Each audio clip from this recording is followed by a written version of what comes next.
Hi friends, welcome back to Shravani sisters thoughts. ఎలా ఉన్నారండి అందరూ?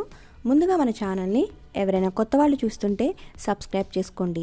ఈరోజు నేను రొయ్యలు ఎక్కువ రోజులు నిల్వ ఉండాలంటే ఏం చేయాలో చెప్పాలనుకుంటున్నాను. ముందుగా రొయ్యలు తీసుకుని శుభ్రంగా పొట్టంతా తీసేయాలండి.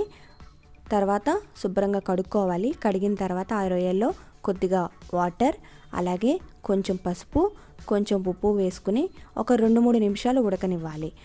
ఆ వీడియో అనేది నేను తీయలేదు, అందుకే పెట్టట్లేదు, ఏమనుకోకండి. ఆ రొయ్యల్ని తర్వాత మళ్ళీ పక్కకు తీసుకున్న తర్వాత ఆ వాటర్ అంతా వంపేయాలండి. ఇప్పుడు వేరే ప్యాన్ పెట్టుకుని స్టవ్ ఆన్ చేసి కొద్దిగా ఆయిల్ వేసుకుని ఆ రొయ్యల్ని వేసుకోవాలి. చూడండి, ఇలా ఫ్రై అవ్వనివ్వాలి.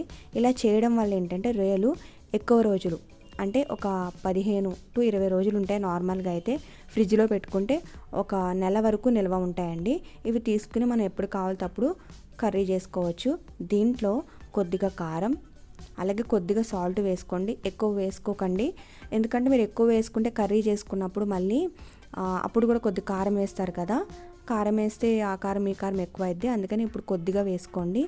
ఇలా మనము కర్రీ చేసుకోవడానికనే కాదు, మీరు సాంబార్లో, పప్పులో, అలాగే నార్మల్ కూడా తినొచ్చు, బాగుంటుంది. కొద్దిగా అల్లం వెల్లుల్లి పేస్ట్ కూడా వేసుకోండి. ఇలా మీరు రొయ్యలు ఎక్కడికైనా పట్టుకెళ్ళాలి అనుకున్నప్పుడు, ఎక్కువ రోజులు నిల్వ ఉండాలి అనుకున్నప్పుడు ఇలా చేసుకోండి. మీరు ట్రైన్లో కానీ బస్సులో కానీ వెళ్ళినా కానీ ఇలా ఫ్రై చేసి పట్టుకెళ్తే రొయ్యలు పాడవవు. మీరు బయటైనా 15-20 రోజులు ఉంచవచ్చు. ఫ్రిడ్జ్లో పెట్టుకుంటే ఒక నెల వరకు ఉంచుకుని కర్రీ చేసుకోవచ్చు అండి, బాగుంటాయి. సో ఇలా ఫ్రై చేసిన తర్వాత స్టవ్ ఆఫ్ చేసుకోవాలి. ఈ వీడియో మీకు నచ్చితే లైక్ చేయండి, షేర్ చేయండి. Thanks for watching.